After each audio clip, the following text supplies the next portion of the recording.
This is a story about the violence, the sex, gambling. Buxom, beautiful girls in sort of full 3D. a man. He's a very striking man. Just looking at him is like put in awe. Whenever you see Itagaki at any of these press conferences or shows, he's a very sort of rock star guy. Who made a game. What made Dead or Alive so great was, I think, speed and a fluidity, which is really unique to their games. That saved a floundering developer. Dead or alive literally means dead or alive. For the company, it was a very critical situation. And raised the bar for 3D fighters. It was just Tomonobu Itagaki asking the question, what can we do? How can we expand the fighting game genre? Can we take it in a more mature direction? DOA is like a sushi bar with roller skating girls serving wasabi on the sushi. It's fun. This is the history of Dead or Alive.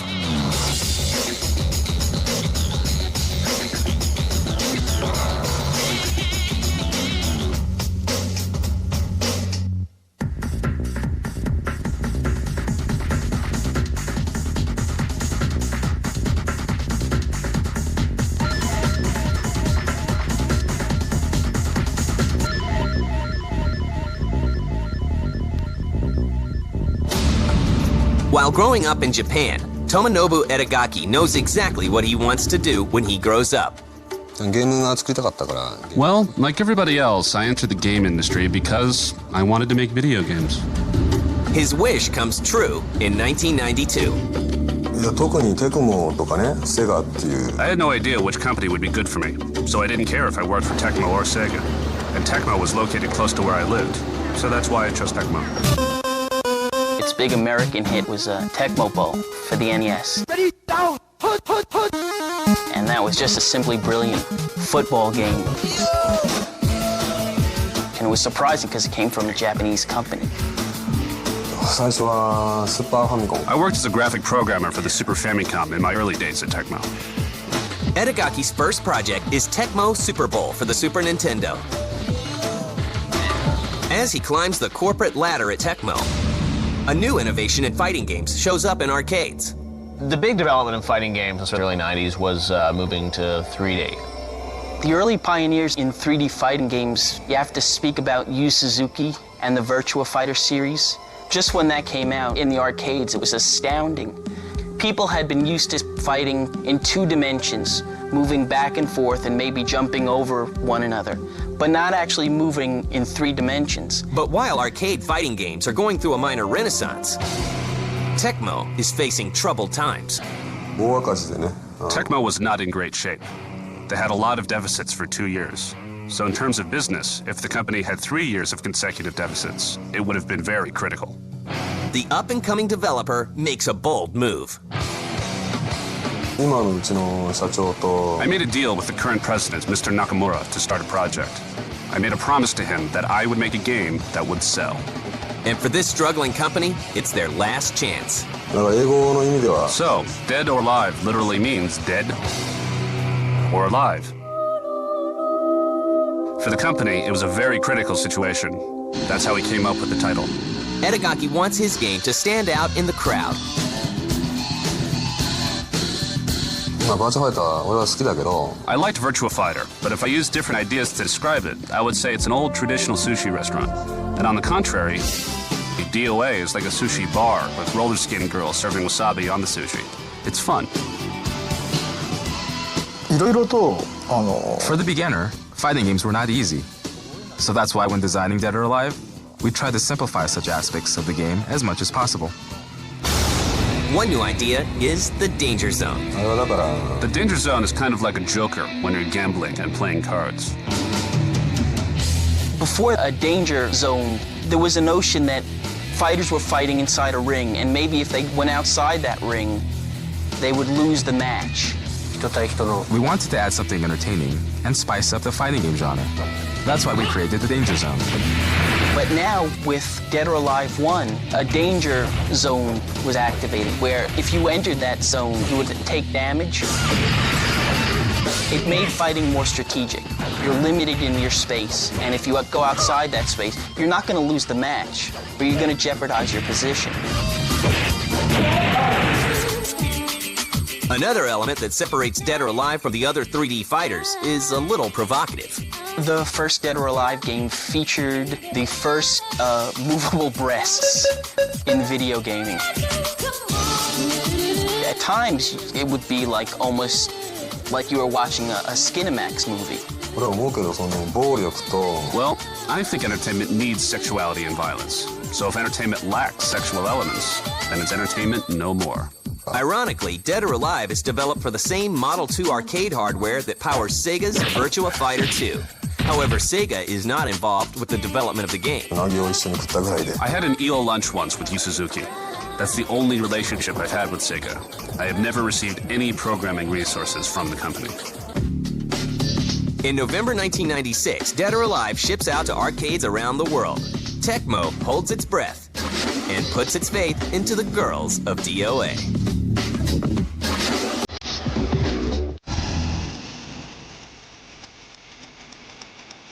It's November 1996, and Dead or Alive has just shipped off to arcades. The game is one of Tecmo's last gambles to stay in business, and it hits the jackpot. The first Dead or Alive did very well in terms of sales. It was certainly a very good game to play. Well, Mr. Nakamura was very happy about the success of DOA, so other Tecmo games could be created and sold. The previous year, Tecmo posted a loss of $5.2 million, but in 1996, Tecmo pulls in a profit of $9.2 million, thanks in part to Dead or Alive. What made Dead or Alive so great was that all of Tecmo's games have a speed and a fluidity which is really unique to their games. There's just an amazing sense of control about the game. I'm different from the other game designers because I work to win, so my way of thinking is much different from the others. Work begins on home versions of Dead or Alive, as well as a sequel. To get the job done, Itagaki creates his own development team made up of the best from Tecmo. It was reasonable to establish a brand because at the time, Tecmo was not releasing a lot of games. That's why we were trying to create a new brand, and that's why Team Ninja was created, to give Tecmo an identity. Team Ninja members all have certain levels of skills. Compared to other development companies, ours is much higher. It's easy to work with such highly skilled people. Team Ninja is a mystery. Tomonobu Itagaki really likes Team Ninja to be sort of like Ninja-like in the way it handles itself. Itagaki doesn't let people inside it. Very few people ever get to see the inner workings of Team Ninja. He's not very active in speaking about its history. He likes it to be sort of in the shadows. He likes the games to speak for themselves. Team Ninja was created to turn the table, to change the situation of the company, which was in bad shape. In September 1997, Dead or Alive is released for the Sega Saturn. It comes to the PlayStation 1 year later. Dead or Alive was remarkable because it really did 3D fighting well on the PlayStation and on the Saturn. And those systems were just beginning to find themselves in terms of three-dimensional fighters. The developers were sort of struggling, like how do we get to push all these polygons and to still make a good, smooth fighting game? Dead or Alive was one of the first ones to actually do it very, very well on a home console. In 1999, Dead or Alive 2 hits arcades. Dead or Alive 2 improved on the original in a lot of ways. Beyond the graphics, the amount of move sets available for the characters expanded greatly. Each character has their own separate story. When I started making the game, there wasn't a lot of characters involved in games like Street Fighter. So back then, characters only meant the difference in one's costume. So when I designed the characters, I put a lot of concentration into each one's voice, taste, and attitude. I designed characters based on their personality. And there were multi-tiered stages, so players could beat your opponent in a very flashy way. Bang them against the wall, flip them over, and then knock them across something that's going to explode. You could knock a character through a wall, over like a cliff, and they would actually plummet and take damage. It's a really neat way to expand the genre. In early 2000, a home version of Dead or Alive 2 comes out for the Dreamcast. PS2 owners have to wait until December of that year to finally get a copy of the hot sequel. Get ready, fight! The differences between the Dreamcast Dead or Alive 2 and the PlayStation 2 version, which was subtitled Hardcore, there were a lot of different lighting effects. Get ready! In fact, a lot of people complain that the lighting effects were overdone. There was an over-brightening effect that made everything look sort of bleached out to the point where you actually lost some of the really sharp, striking coloring that was seen in the Dreamcast version. There were new costumes added and a lot of graphical fineries done for the PlayStation 2, which was supposedly a marked increase over the Dreamcast version. But basically, the two games in their core were identical. Dead or Alive 2 brings in more than $2 million in sales. Plans for Dead or Alive 3 begin, but what Team Ninja has in mind is a radical departure.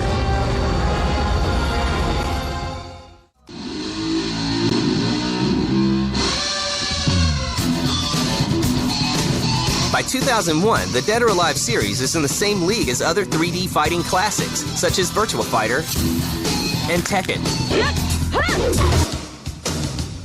But Itagaki wants to set the bar even higher with the next edition. To do so, he makes two bold decisions.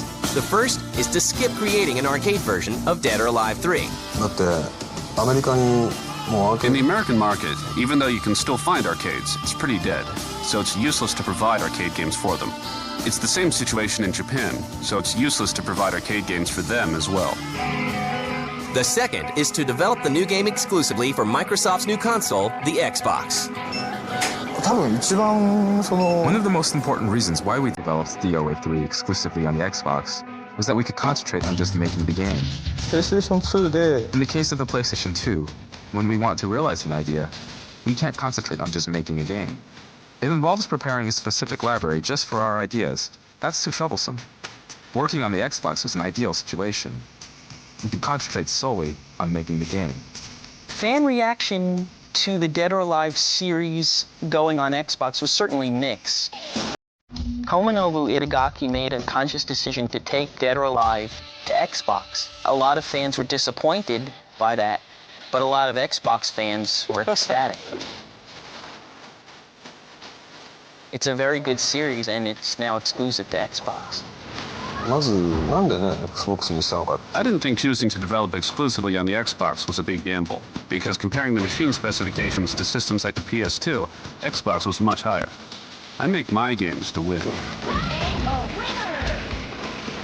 I can make a better game with a higher spec machine, so as a writer, I'm like a fighter pilot.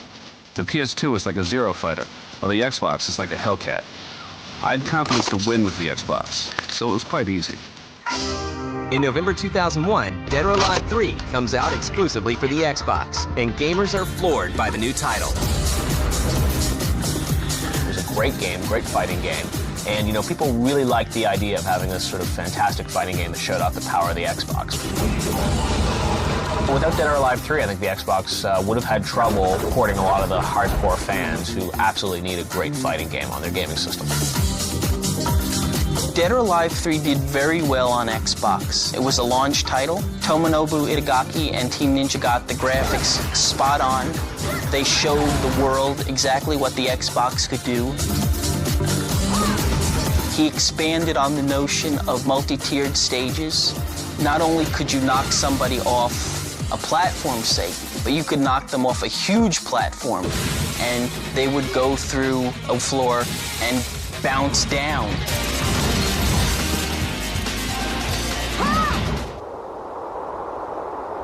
The environments were absolutely amazing and beautiful. There were really picturesque environments I don't think could be rendered on any other gaming system.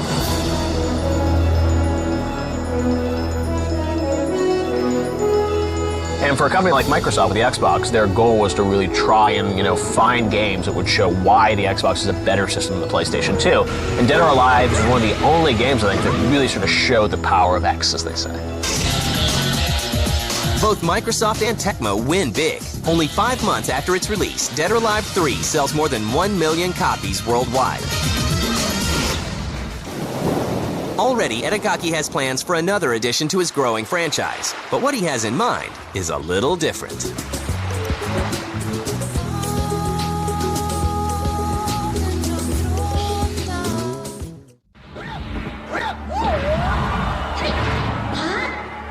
It's 2003. Dead or Alive 3 is a hit. And Team Ninja starts work on a new game which has been on Itagaki's mind since Dead or Alive 2. When I was developing DOA2, fans requested that we add beach volleyball as a minigame, because other fighting games had similar minigames. Itagaki has a very playful nature. He had an idea. What if these women were on an island and they had 2 weeks to have a lot of fun and play some volleyball? You know, maybe from just a simple daydream, you know, a whole video game emerged. But I didn't want to put this very simple idea into my series. So when I made the beach volleyball game, I wanted it to be a standalone title. In January 2003, Itagaki's self-proclaimed gift to gamers is released in the form of Dead or Alive Extreme Beach Volleyball. One of the hallmarks of the Dead or Alive franchise has been these buxom, beautiful girls in full 3D. That's like what people associate with Dead or Alive, or these, you know, kind of completely over-the-top girls that Itagaki really prizes himself on creating these sort of amazing babes. I'm creating entertainment rather than just a video game. So in terms of entertainment, it's quite natural for me to create beautiful women. It makes sense rather than bringing ugly women into the game. It's very simple. Naturally. While the new game already shows off plenty of skin, it's not enough for some gamers. In fact, I find the nude hacks irritating. If they're so talented at doing such things, why don't they use their skills for something more meaningful? So when you see a girl in DOA, I can understand why one would want to undress her. But if you do so, you really should be embarrassed. And it's the eye candy that gets Tecmo into trouble at 2003's E3. People flock to see women in bikinis, and Tecmo knows this. Dead or Alive beach models promoting Dead or Alive Extreme Beach Volleyball threw out volleyballs, and people would go nuts. It's just good fun. At times, it's become such good fun that fire marshals had to come and actually close Tecmo down for a while. While the world falls in love with the women of Dead or Alive, Itagaki and Team Ninja continue to expand the DOA franchise. Due out in 2004 is Dead or Alive Ultimate, the first DOA game with an online element. Dead or Alive Ultimate was only shown on huge screens at E3. There were a lot of striking images shown. Just absolutely insane. There was this one where you were in sort of this like African safari. One of the fighters knocked the other into a pool and then picked him up and spun him into an elephant. People love that stuff. It was very well received. Dead or Alive Ultimate is like an archive. We're releasing it for fans of Team Ninja's work, such as the DOA series and Ninja Gaiden. The ultimate thing that they've done, so to speak, is bring the game on Xbox Live for online fighting. And because Dead or Alive is so fast-paced, I think that's what people love about the idea of doing it online. And there are still more Dead or Alive games in the works beyond DOA Ultimate. Dead or Alive Code Cronus is the world of Dead or Alive 0, before the first DOA. You've seen the opening movie in Dead or Alive Ultimate with the children. Dead or Alive Code Cronus has a relationship with that movie. As far as Dead or Alive 4, it's coming out for the next Xbox. Dead or Alive 4 will be a game describing the world of DOA Tech, which is the counterpart of the Ninja side. Dead or Alive has grown to be one of Tecmo's most successful franchises, thanks in part to its mysterious creator. Everybody give it up for the amazing Tomonobu Itagaki. He's a very striking man. Just looking at him is like put in awe. He's always got sort of shades on. He's got the black leather jacket. He prides himself as being a real rock star of the industry. He's a very nice man. He's a very smart man. who is very passionate about video games. He's very outspoken. He will tell you exactly what he thinks of certain games, what's right and what's wrong with Dead or Alive. And he says these sort of crazy, over-the-top things that you just don't believe come out of his mouth. No violence. Violence. Entertainment. Beauty. Sex. Gambling. Gambling means that if people really like playing a game, then they'll pay whatever it costs. And that's all.